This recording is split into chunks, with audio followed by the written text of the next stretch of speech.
मैं पूजा के चुटकुले आप लोगों के लिए लाई हूँ एक मज़ेदार चुटकुले। अगर आपको अच्छा लगे तो लाइक शेयर सब्सक्राइब जरूर कर दें। तो चलिए शुरू कर।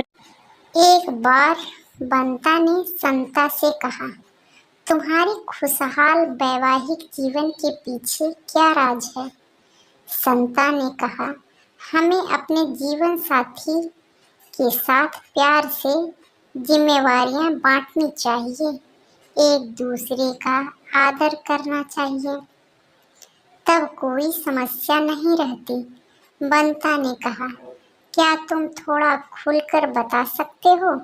संता ने कहा, जैसे मेरे घर में सारे बड़े मुद्दे पर मैं ही निर्णय लेता हूँ, जबकि सारी छोटी छोटी बातों के निर्णय मेरी बीवी लेती है।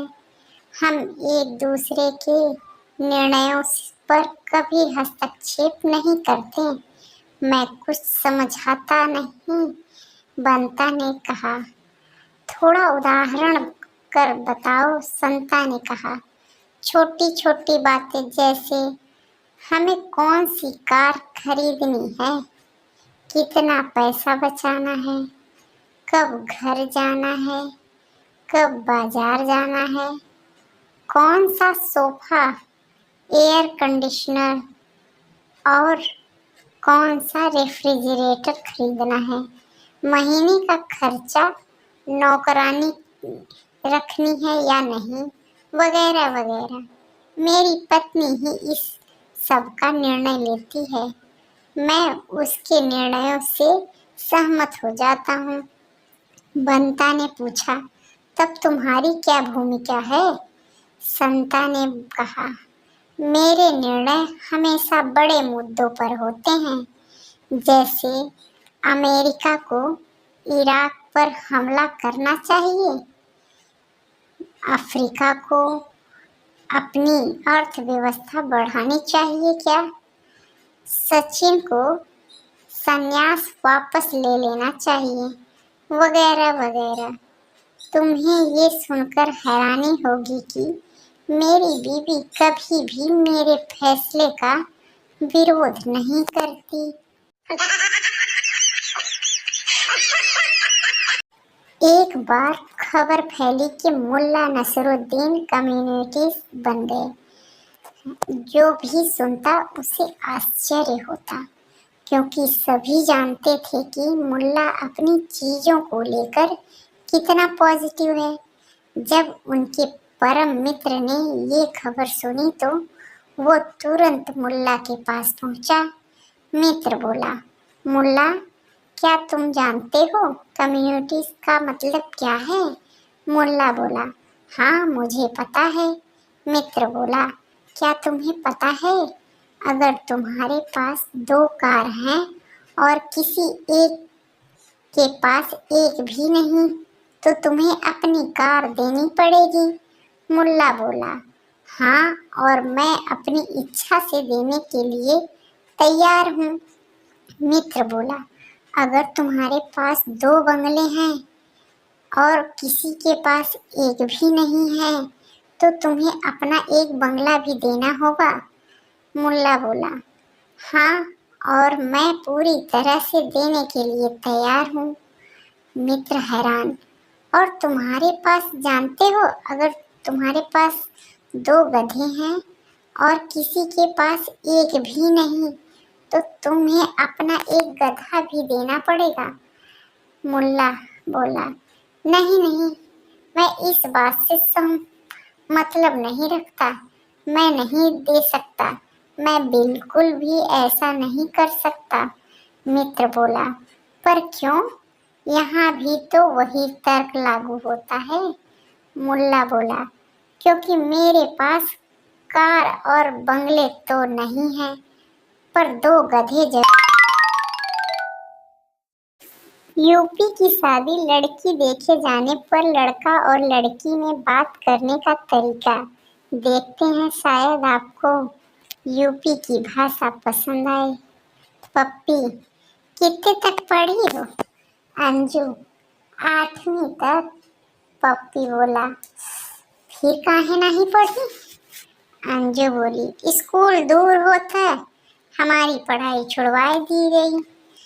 पप्पी बोला अच्छा रोटी बना लेत हो का? अंजू बोली हाँ बना लेत है। पप्पी बोला और सब्जी? अंजू बोली हाँ सब्जियों बना लेते हैं। पप्पी बोला काय काय की सब्जी बना लेता? अंजू बोली आलू की, मेथी की, पालक की, गोभी की, भिंडी की, सभी तरह की। पप्पी बोला कदुआ की नहीं बनाई पाती हो का? अंजू बोली हाँ बनाए लेते हैं। पप्पी बोला कैसी बनात हो, गीली की सूखी? अंजू बोली मुआ करम जला दही जरा कना नास पीटा, नहीं तो तैला लड़की देखन आए हो कि काम वाली बाई देखन आए हो? धुआं लागे इतनी देर से दिमाग चाटन में लागे हो, जो बना लेते हो तो वो बना लेते हो। एक चप्पल दी हो वही उतार के मुंह सूझ जाई, वही हाल बड़वा और कदुआ खाने वाले। एक बार जंगल में एक बहुत बड़े गड्ढे में एक शेर गिर गया। परेशान होकर शेर यहाँ वहाँ देखने लगा, पर उसे कोई रास्ता नजर नहीं आ रहा था। तभी वहाँ एक पेड़ पे एक बंदर आया। शेर को इस हाल में फंसा देखकर बंदर शेर का मजाक उड़ाने लगा। क्यों शेर, तू तो राजा बना फिरता है, अब तो तेरी अकल ठिकाने आ गई। अब शिकारी तुझे मारेंगे, तेरी खाल निकाल कर दीवार पर सजाएंगे, तेरे नाखून और दांत निकाल कर दवाई बनाएंगे।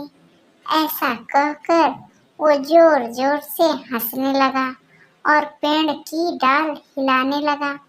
तभी अचानक वो डाल जिस पे बंदर बैठा था टूट गई और बंदर सीधे शेर के सामने आ गिरा और गिरते ही बोला माँ कसम माफी मांगने के लिए कूदा हूँ।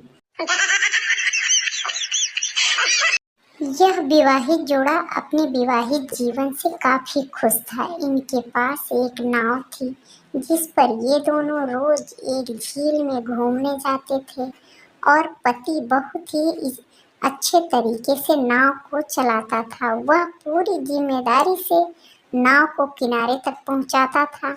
एक दिन घर की तरफ वापस आते हुए उसे एक शरारत सूझी। उसने अपनी पत्नी से कहा सुनो, देखो तुम्हें इस नाव को किनारे तक पहुंचाना है और मुझे लगता है कि मुझे दिल का दौरा पड़ा है। उसकी बीवी नाव को बिल्कुल सुरक्षित किनारे तक ले आई। शाम को जब पति आराम से टीवी देख रहा था तो उसकी बीवी कमरे में आई। वह उसके साथ बैठ गई। उसने टीवी बंद किया और उससे कहने लगी प्लीज किचन में जाओ, मुझे लगता है कि मुझे दिल का दौरा पड़ा है।